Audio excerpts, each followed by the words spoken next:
Hi there, Stu from Music Technology here. Today on the bench we have this big Muff, which is a Russian black version, and it's one of the thinner bodied designs, the third iteration I believe. And yeah, this came from eBay, and we can see this jack is loose and this jack has disappeared inside. Now I think because that's disappeared inside, but this is still connected, and I know these connect to the circuit board, that possibly one or both of these is actually broken inside. So let's open up the pedal and see what's going on.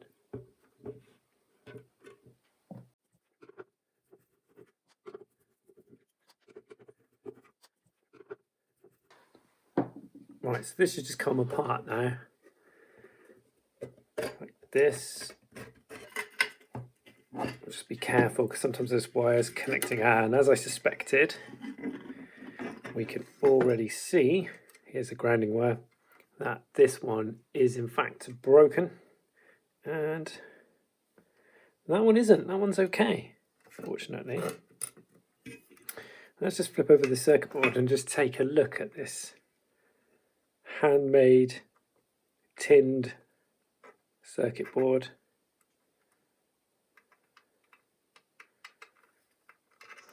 And we can see this isn't a true bypass switch in here either. We can see it's a 4-transistor version. We might be interested to see what transistors they are. It just says EN2 on them, so we're that version of this pedal. So what we're going to do, I think, is we're going to first of all retrieve this off here, and then we'll probably use the outside and part of that on this jack, and then we will replace this one. Hopefully in my parts I've got, here's one, hopefully this is the same pin spacing. Just offer it up and check. Yes it is. Yes, this will make a good replacement. Okay, so first things first, let's get this out of here while still trying to retain as much of this in the pedal as possible. So I'm just going to flip it all the way around. You can see the battery door there now as well.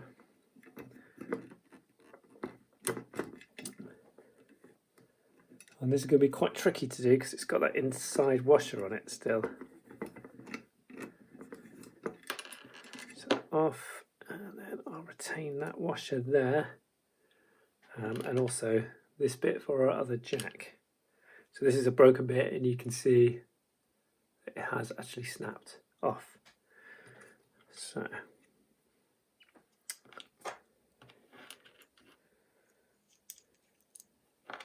got a new one that's got a washer, maybe not quite as thick as, okay, so I will use these two, combination of what was in there and what I've got in my spares box.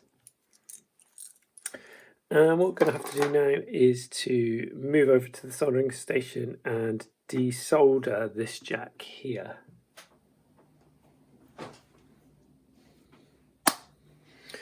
Okay, so I've got my soldering iron on about 350 degrees, where after this jack I actually did end up undoing that ground lead there because it's soldered onto this lug anyway. So what we'll do is we shall start by applying a little bit more solder to each of these lugs.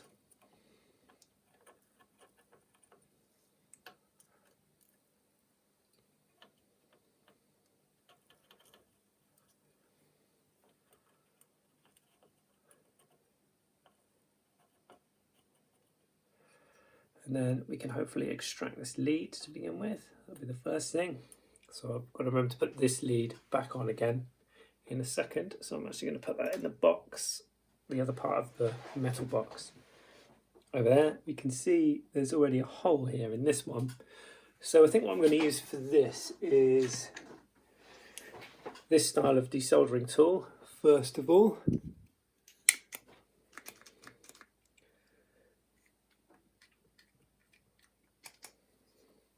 I'm just going to remove as much solder as I can.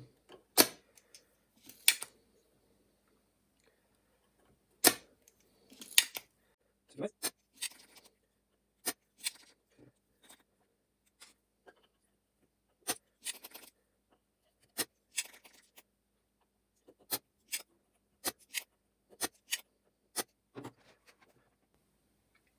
the legs are slightly bent out here, so I'm just going to have to be careful when I'm trying to remove this component from the board.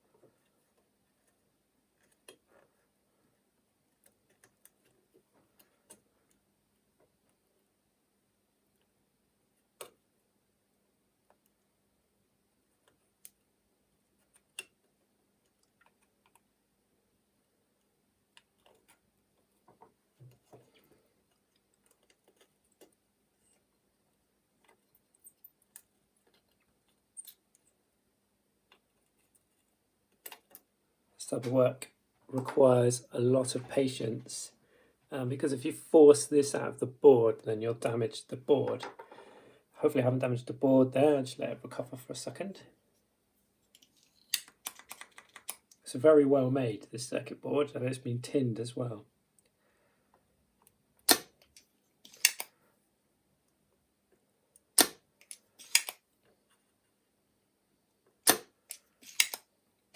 Now what I'm going to move on to using now is going to be some solder wick, which looks like this. And this is just to clean up those pads before we put in our replacement jack.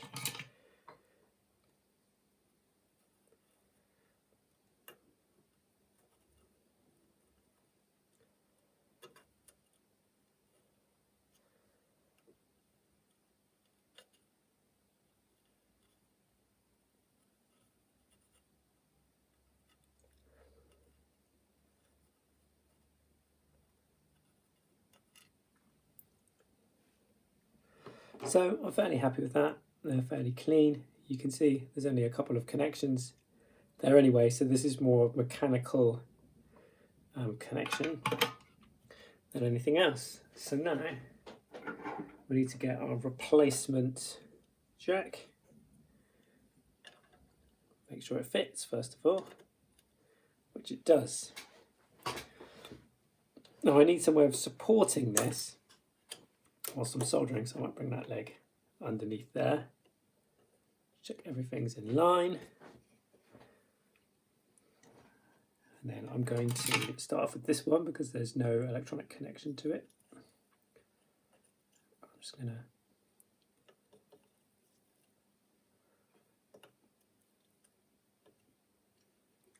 connect it.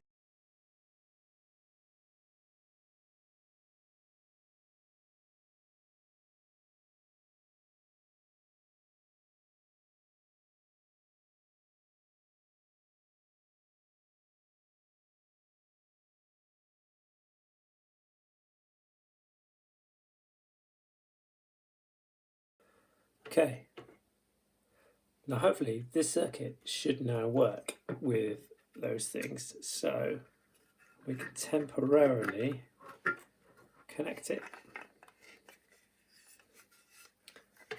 Oh yes, actually it goes this way up, doesn't it? So let's connect it, and because the input on these pedals is on this side, which is the opposite side to what it's usually on a guitar pedal.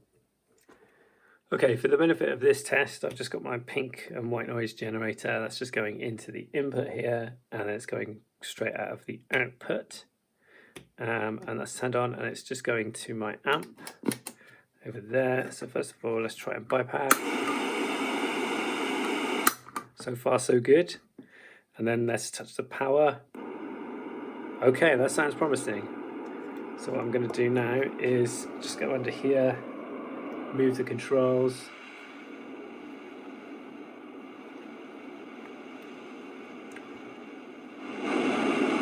This one's obviously the volume control.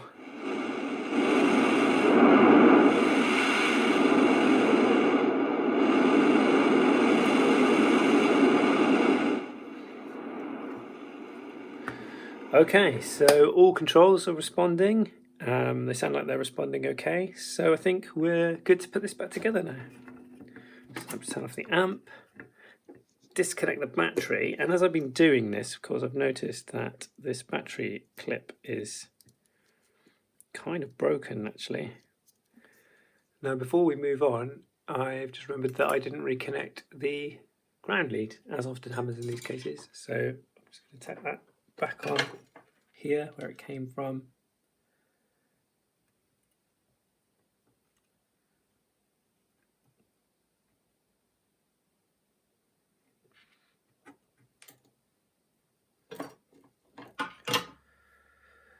We can screw that back into the appropriate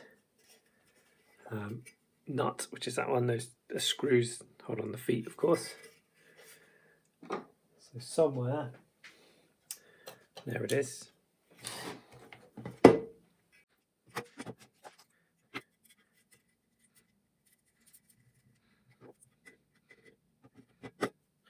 Okay, whenever you've done that, added something to a circuit, it's always a good idea just to recheck again. So this is the input,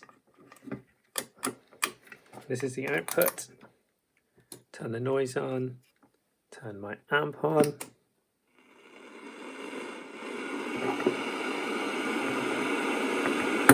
Future Stu here, I'm just sitting editing this video, and I was thinking about removing that section from the video, but I think it's important to leave it in to show that these things happen and you do make mistakes while you're doing repairs, and sometimes it can be quite puzzling as to what's wrong, and in this case it was my own error based on the fact that the jacks are the other way around in this particular pedal. I suspect I have grounded the wrong thing. So just something to watch out for there. And you can see, as soon as I start to trace the signal, I quickly realise what I've done wrong and correct it. I'm no longer getting any signal. Input. It's because it's upside down.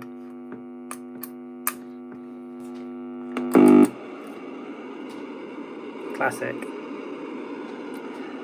So I turned the circuit board over, so this is the input and this is the output. So yes, it's still working. Still responding to controls. Let's just turn that off a second. The battery clip here is suspect. So I have decided to replace this because this doesn't look very good at all here. I'm going to replace it with one of these more plastic style ones. So again, I need my desoldering tool. I think I'm going to use some braid for this. Just take out this plus here.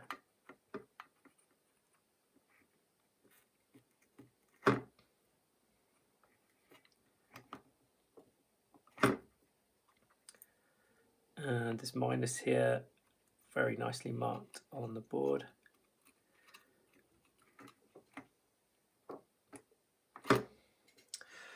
I think I'll just get my other tool in here too.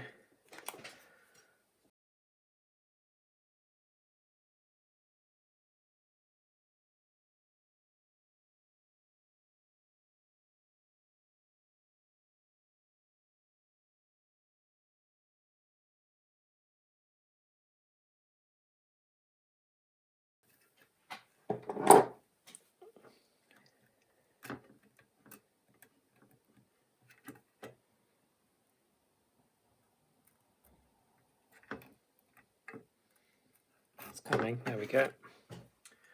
Just very carefully did that then. Now this needs to go under this wire.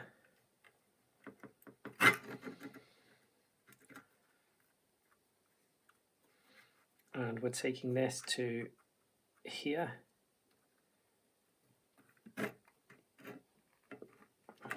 And on the other side of this, it should say negative, which it does. So I get in some solder. We can solder in the negative lead. There we go. Now we can repeat the process for the positive lead.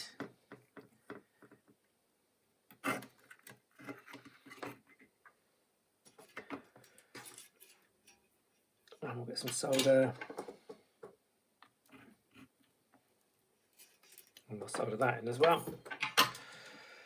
And at this stage, I should probably just trim off the top of that lead there. Make sure it's not in the circuit. And again, we need to test this.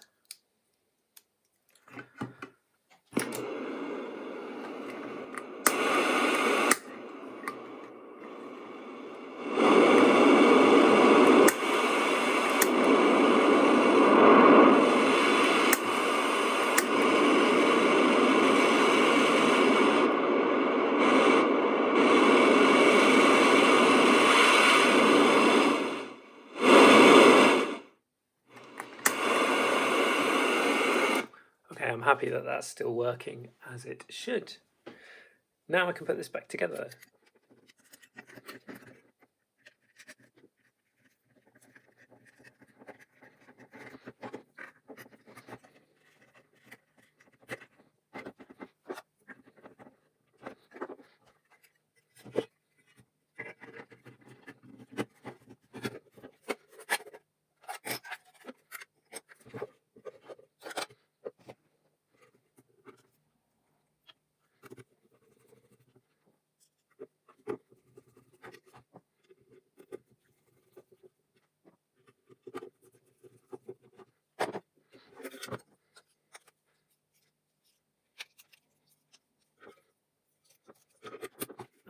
All facing up.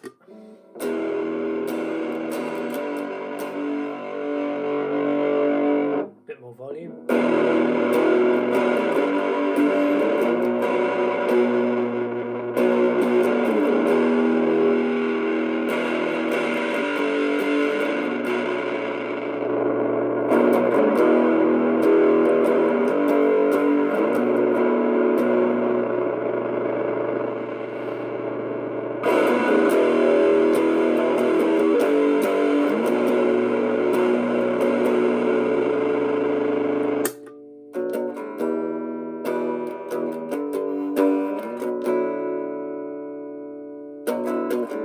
So I would say that that's fixed and working and ready to add to the pedal board.